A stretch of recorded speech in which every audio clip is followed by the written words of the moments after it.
Hey, how are you today, guys?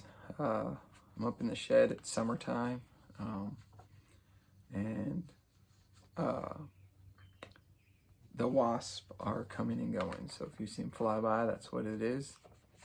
I apologize. I work with the space I have, and this is the space that I find works most suitable for doing the spreading the message with my videos. So today we're going to talk about tithing, and I tell you, this weighed on my heart for a while now, and the Lord's been telling me to do it, and I keep putting it off and not wanting to do it. And ultimately, it just comes down to because I know so many people hate to hear about tithing. They don't want to listen to it. They don't want to know about it. Ultimately, because it's very convicting for many. It's definitely gonna check your faith. Sorry, and it's gonna be right to the point, you know. So what made me change and decide I had to do it? One is it's just been on me so much that it just keeps eating at me. I keep, you know, I've done a lot of research. We probably could go an hour, 2 hours with all the research I got. I mean, I kept researching stuff, finding information out. But ultimately, here in a few months, I'm going to be working on starting my own ministry. Well, with doing that, I started figuring out how to set up for nonprofits and stuff like that. And then I started doing research to figure out what it would look like if I get started. And so I'll be honest with you, some of the information, especially I got 2 pages here. We'll go over some of it. That I got was quite disheartening. You know, to think I'm going to go into ministry, it's going to be every bit of a leap according to the statistics in order for me to be able to do it. It's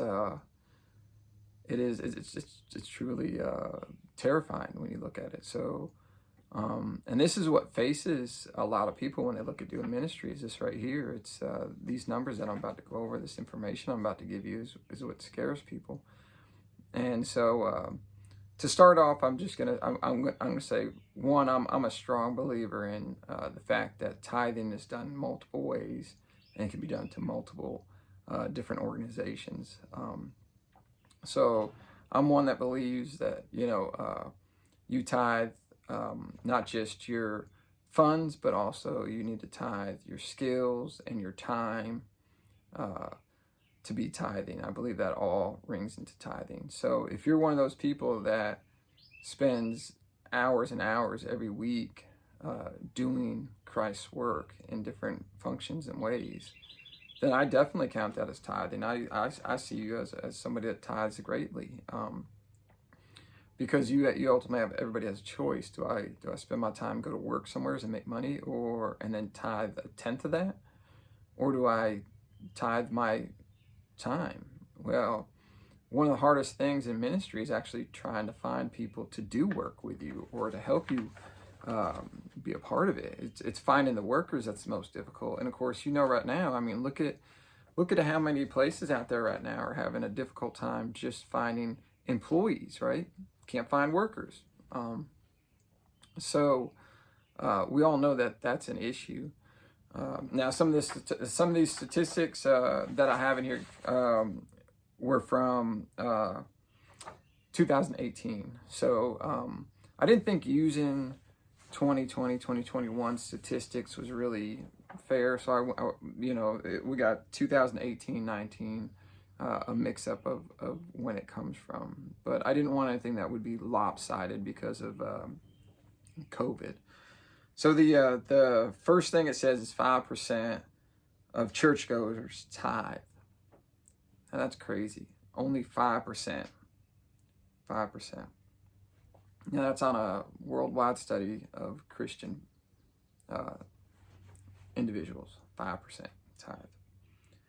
There's 1.5 million people tithe out of 247 million U.S. citizens identified as Christians.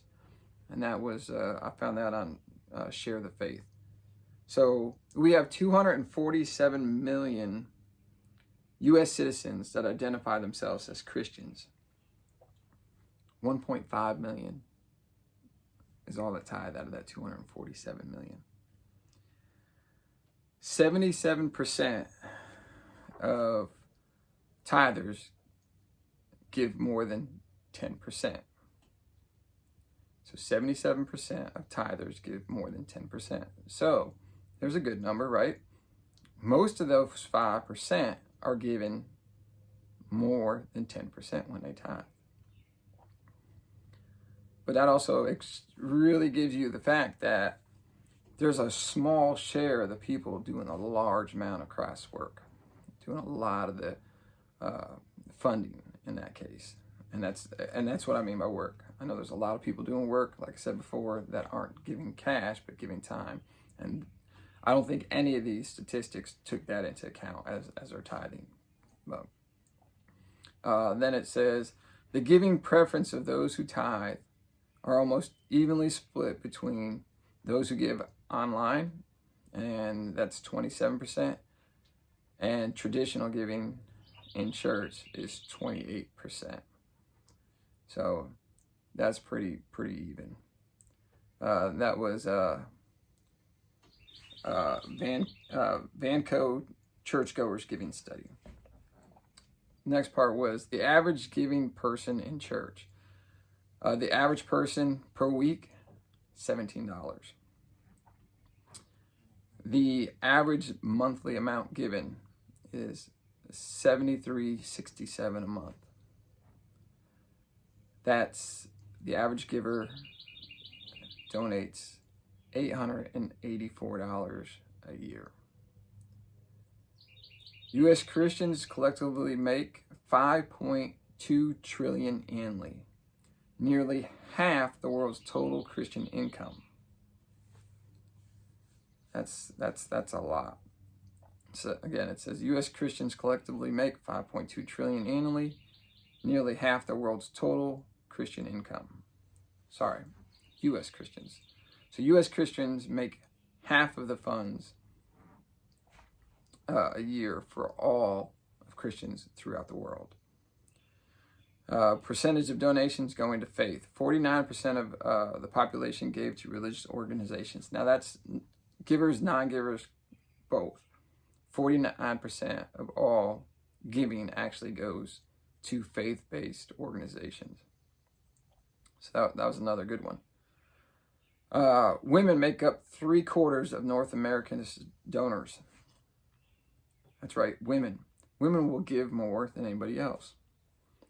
Baby boomers gave $613 more each year than donors under 40.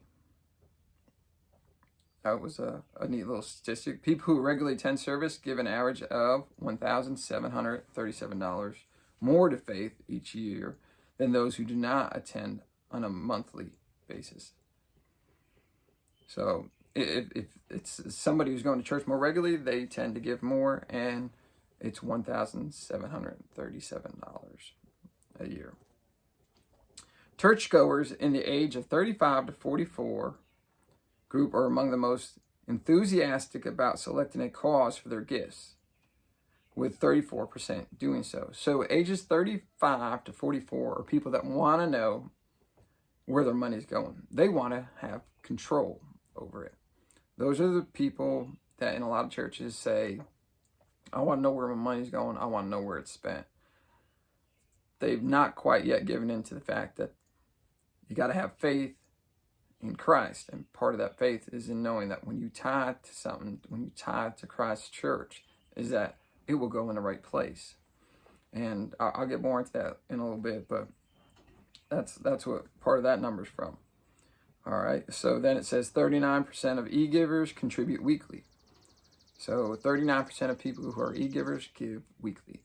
And I'd say that number is a little skewed because I know that there's a lot of churches that don't always offer the weekly. And there's a lot of ministries that don't offer the weekly. They do like a once a month type deal. And I wish more of them would set up their fund systems so that people could do it weekly, bi-weekly, monthly, or scheduled. Because depending on how you're paid depends on how that works out, right? So if you're paid weekly, being able to tithe weekly on a set time works really good for you. Your funds will be there. You'll be able to pay it, not have to worry about, overdraft or something like that. And then, if you're a bi-weekly person, you'd prefer to do it that way. So, and if you're a monthly, somebody that gets paid monthly, you would like to do that. So I wish more churches would consider that when they're looking into things. The next one says, church givers between the age of 55 and 65 answer the call to tithe more than any other age group, with 32%, donating the traditional 10% of their income to the church. So as people become older and wiser in Christ, they realize tithing is more important. And I believe they also realize it's not theirs in the beginning. Nothing we have on this earth is truly ours as a Christian. It belongs to Christ. And we are nothing but stewards with it, with all of it.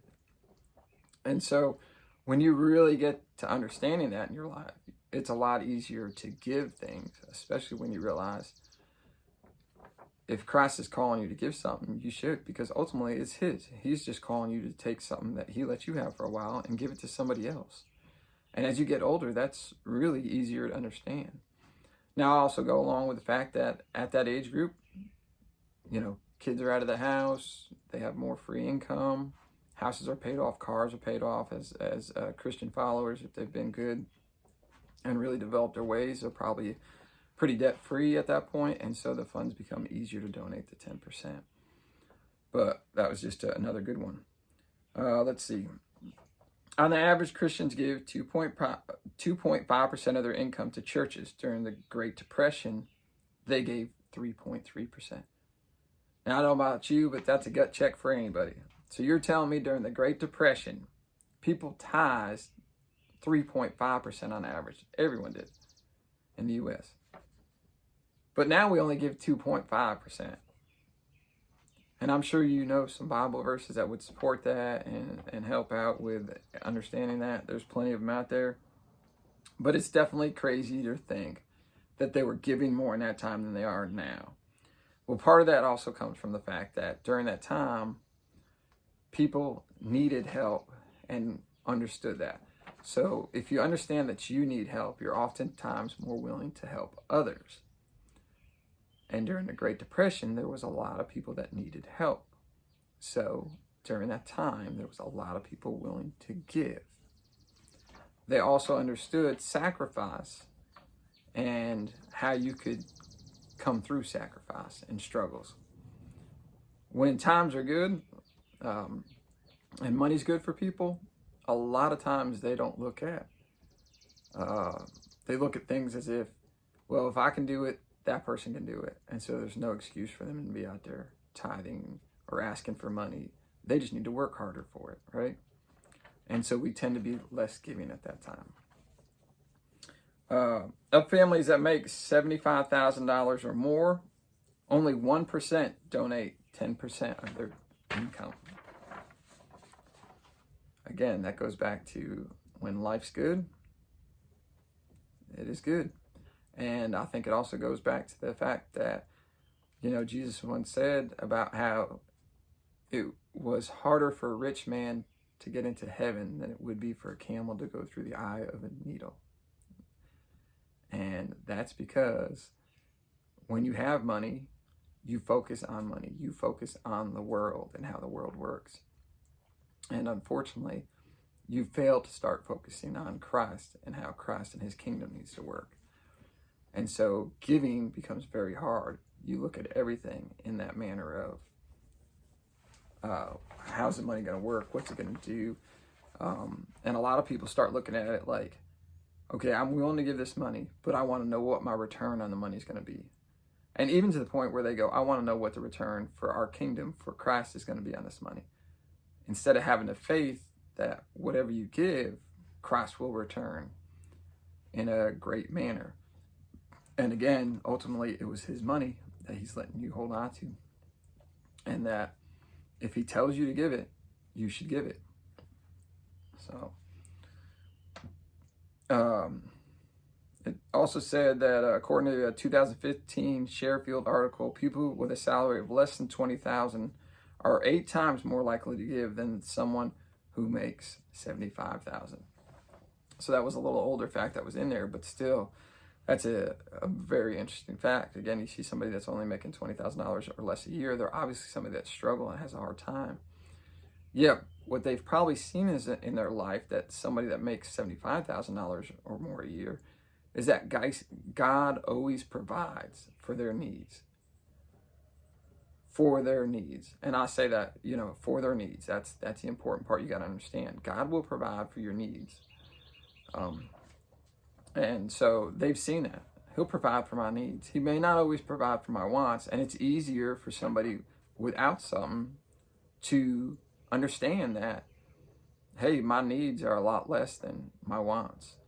And there's probably a lot of things they want, but they know there's only a few things they really need. When you start making more money, you think there's a lot more things I need, when in fact, a lot of those needs you have are wants. I need to have a good car. It needs to be a Mercedes. That's a lot different than I need a good car. And if we get into it, you don't need a car. You need maybe a bicycle, or you don't even need a bicycle, you just need a job. Well, what job you want, what job you need is probably two different things. And ultimately, really, we just need to be able to feed ourselves, right? I need to be able to eat. I need to be able to supply food for my family. And oftentimes, how we get that food, how we go about it, is what gets us into what we think we need for funds. So, Americans are by far the most generous nation. That's good news here for us in America, right? We're the most generous nation. The annual private philanthropy, I'm not sure if I'm saying that right, sorry guys, in the United States represents 1.44% of the country's GDP. This is almost twice as high as the 0.77 of Canada. And next on the list comes UK at 0.54%, Korea at 0.5%, Singapore 0.39%, Italy 0.3%, China 0.03%. So of all those, we are the highest. I mean, we donate in America more than anybody else does. Americans don't donate money only, but also their time and effort. So this goes into, like I talked about before, your time and effort should count as part of your tithing as well. About 25% of all Americans 25% of all adult Americans volunteer. So that's huge. That's people giving no matter what. So 1 in 4 people are out there volunteering their time to help somebody or something. That's really good news for Americans. That's great. When I read that, I thought, man, that's great. That means me being able to find people to help me with my ministry when I start isn't as bad as I may have thought originally, right? So 1 in 4 people want to get involved and donate their time. So they're okay with that. But they have a harder time separating with their funds. But if you do ministry, if you've been in ministry at all, you realize that that's a hard thing. It seems always really hard to find those people to volunteer those time. But good news, in America, we're the number 1 at doing that. Okay, so now we'll go on. Let's see. The average time invested per volunteer is 139 hours a year. That's pretty crazy. U.S. volunteers invest a year is about 8.7 billion. So their total hours for the year in America that people donate is 8.7 billion. That's a lot of hours. That's awesome. I mean, I don't know about you, but for me, that like gets me psyched to know that we got that many people donating time. The only problem that comes with that number is it doesn't say they're all donating that time towards Christ. It can even be people donating time working against Christ. It still counts as volunteer time. And I don't know what those numbers are. That would be an interesting number to find out, but I couldn't find it. Trust me, I looked because I thought I'd like to know how many of those hours are donated directly to ministry work as opposed to all kinds of other things. Let's see. Okay, so charitable giving by income group figures show that households that earn over $162,000 a year give on average $5,805. This amount represents about 2% of their income. Around 93% of these families donate money to charities. As the yearly income of households drops, the percentage they contribute grows. So families making under $25,000 a year give about 12% of their income to charity. Their average donation is $934. But only 37% of these households donate money. So what we're seeing there is that everybody has a dollar amount that they think should be donated, not a percentage. So they think I should give this dollar amount to the church and that'll be good. And, I wonder if that $5,000 mark that's in there, if part of that has to do with the fact that tax credit, how much tax credit you get, right? Is some of that just people going, well, I know I got to give, I'm supposed to give anyhow, but I'm going to give to this dollar amount because that's where the tax credit threshold is. So they give up to it or just under it or whatever. And I know there's people that give way above the tax hold credit. I know I've met amazing people that donate to different ministries and causes at different amounts. So that number can go both ways. Obviously, there's people that go above it. There's people that stay below it. But I wonder if a lot of the influence on it is just that. So yeah, I mean, that's some interesting numbers right there. Americans living in Utah donate the largest percentage of their income. People from this state donate an average of 6.6%. Utah, way to go. You people are awesome. You're rocking it, 6.6%. I mean, that's way above our, what did we say earlier over here? It was on average, 2.5, I believe is what we said earlier. Percent is the average amount an individual gives. Yeah, 2.5. So if you're in Utah and you're donating and you're giving a 6.6, way to go. You are rocking it, more than doubling the national average and helping the ministry grow. Then says, let's see, sorry, lost my place there for a minute.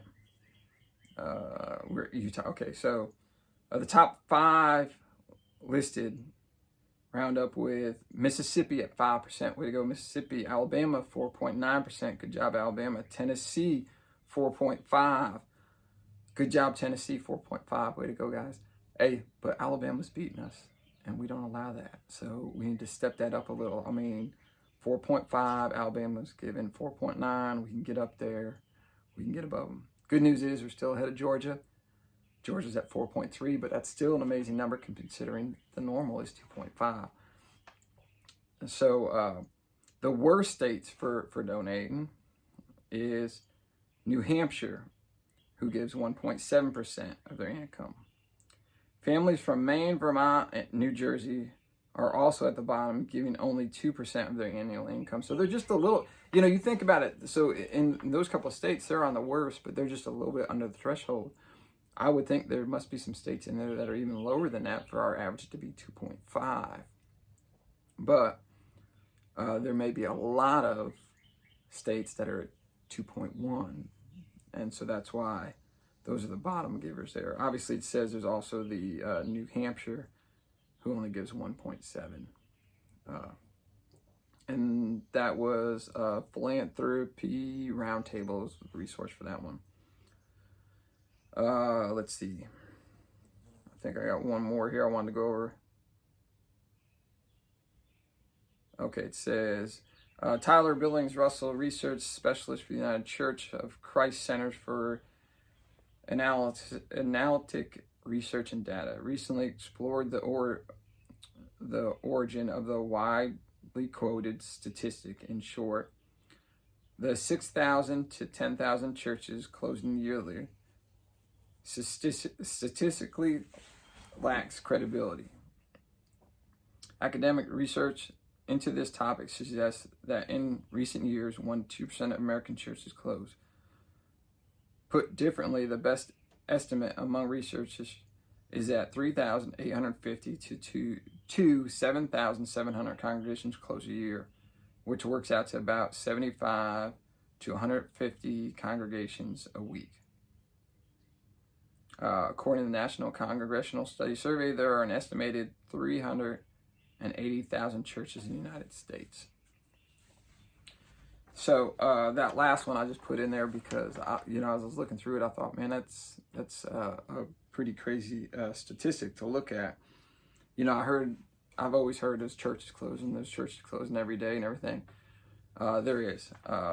You're looking at weekly 75 to 150 closing every week. I also know there's new ones starting up too, and I couldn't find the statistics on that. Otherwise, I'd use it. So that was some statistics. I know we're about 27 minutes into this discussion, and all I've really gone over is some facts for you. And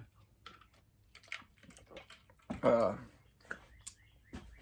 a lot of people, those were facts that were astonishing for me and really opened my eyes. So like I said, there was a bunch in there that were disheartening. When I looked at them, I thought, man, this is crazy to think I'm going to try to start a ministry and trying to get funds to be able to do it is going to be my biggest hurdle to get over, right?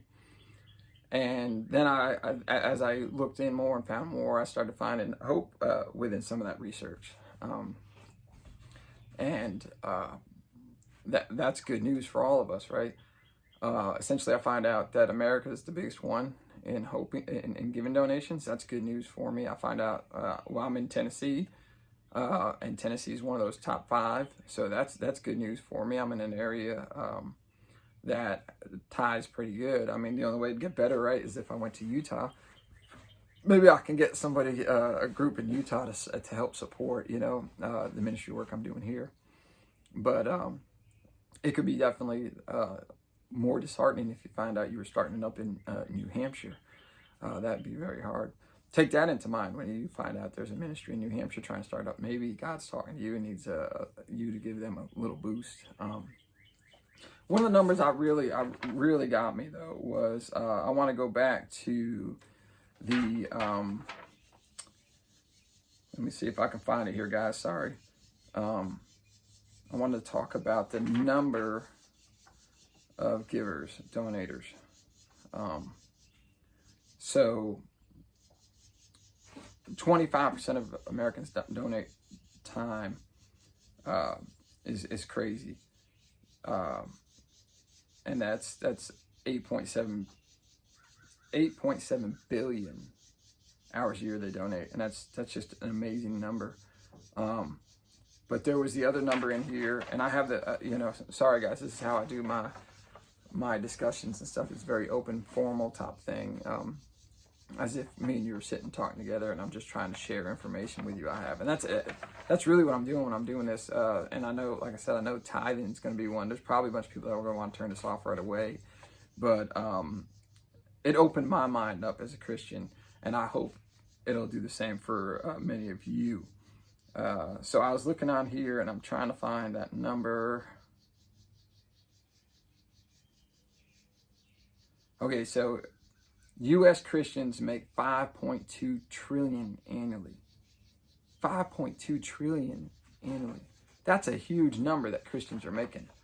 That's a huge number.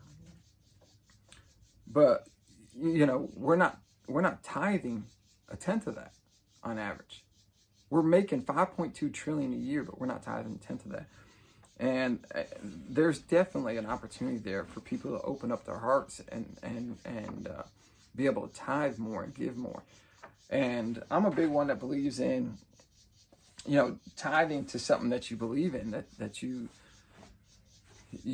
you believe there's a reason for it, right? So if you're part of a certain ministry group, definitely besides volunteering your time, donate some funds. Make that part of your tithing. If you go to church, you should tithe there for sure. I mean, there's according to statistics, I mean, there's a whole bunch of people going to church, drinking the coffee, using the electricity, listening to the pastor, and they're not giving anything for that, right? They're not helping support it with any funds. I mean, the way I look at it is the minimum you need to be given. If you're there for an hour, minimum wage is 7 something now an hour. Some states it's 15. You probably need to look at that for a fact. If you're there for an hour, maybe you need to be given at least minimum wage every week you go. Probably each family member should be donating minimum wage each week, which means if you're a family of 4, go ahead and cough up that $30. Pay for the coffee, the lights, the electricity. Help keep it going, not just for yourself, but for others. I mean, the reason the churches are closing is because it's not because they can't find somebody to preach for them. It's because they can't keep the lights on a lot of times. They can't pay the bills, essential bills. I'm not even talking about the coffee pot. I'm talking about taxes. I'm talking about, sorry, little bird trying to come in the window that time. They like it up here too. I'm talking about, just electricity, water, all that costs money. You go there, you use the toilet, you flush it. Guess what? Somebody had to pay for that. And essentially what we have in a lot of churches is a small percentage paying for that as opposed to a large percentage paying for it, right? And there's a whole bunch of you shaking your head going, yeah, he's right, But there's a whole percentage of us, and I'm guilty of it. When I first started going to church, I didn't tithe nothing. I was just there learning. And I hadn't gotten to the point where tithing was a big part of it. Quickly, I realized I needed to tithe something, and that's where I mentioned the coffee. I thought, man, I'm drinking a coffee here every week. I ought to at least be tithing what it costs to get me a cup of coffee out there. Starbucks is like $10, and I'm not gonna lie to you, my church's coffee isn't probably as good as Starbucks, but there's a bunch of us relying on the coffee when we get there. There's a lot of people that enjoy coffee when they go to church. There's a bunch of people that like a bottled water when they get there. Maybe some of our tithing we have to look at, I'm going to donate $30 for my family for what we use. I'm also going to donate $31. The extra dollar is going to be for that bottle of water somebody else needs to have, or that cup of coffee they need to have, right? And that's what we have to look at is the church doing the right thing with the money, right? That's what a bunch of us want to do. We want to know where's the funds going. And again, I was guilty of this when I first started church. Going to church, I listened to Dave Ramsey. I was working on getting my finances straight and everything. My life was jacked up before Christ. I'm not one that will hide that, I was all over the place. And one of the things that listening to Dave Ramsey was I need to know where the money's going in the church, right? So I need to know how it's being spent, where you're spending it, what you're doing with it and everything. But as I grow with Christ and as I grew, I realized I don't need to know any of that stuff. Like, it's nice to know, and don't get me wrong, I don't want to find out the church is, I'm giving money to some ministry and they're doing completely opposite what I believe is right in my faith. No, you don't want me giving there. Nobody, and I don't encourage you to. As a matter of fact, I'd encourage you to stop giving to that ministry, right? But if you go to a church and you love it and you think, man, this church is really doing great stuff, not just for me, but for others, and they're growing and they're spreading the word like they should, even if they're not growing, if they're spreading the word and they're trying, right? That's a big one, because we don't always aren't able to count the numbers or see the numbers or see who's coming or not going, who's being touched, who's not being touched. But if they're open and they're spreading the word and they're sharing the word and they're trying, then you should probably be helping support that. We should probably be helping support that. And so that's where I for me, I realized I need to stop worrying about where my money's going. Also, I'll be honest, I bet you Dave Ramsey's donating a whole lot more money than you or I are, right? I mean, it's different when the church asks you for $20-$30 a week, as opposed to when the church says, could you donate $100,000? Well, I could understand if the church wants you to donate $100,000 that you might want to know where that's going. That makes sense to me. I bet that makes sense to Dave, right? Because you don't want to just write a check for them and find out, well, they just bought, a Mercedes-Benz for the pastor because they thought he should have it. It would look good, right? That's not helping ministry. We all know that. And there's a whole bunch of people out there that are given to ministries that their pastors, deacons, or the man standing up there spreading the word is living a lavish life. And I don't agree with that either. I understand a bunch of you when you say that, right? What we don't always see is the struggles that they put in during those times too. And I can tell you that through my own little bit of ministry work I do. I don't do full-time ministry. I do part-time ministry work. I work with another group, and that's how we do it. But there's struggles for everybody in ministry. And I have gotten to the point where I don't worry about where my money goes because of the fact that I know Christ is in charge of it. If you ask me for funds and I feel like I'm being led to give it, then I'm going to give it in the fact of knowing that if you wrongfully took that money from me, Christ is probably going to curse it and curse whatever you plan to do with it. I wouldn't want to be the one that gets those funds in that way. So I don't worry about that anymore. That's grown me to that point now. So with that said, that was just the first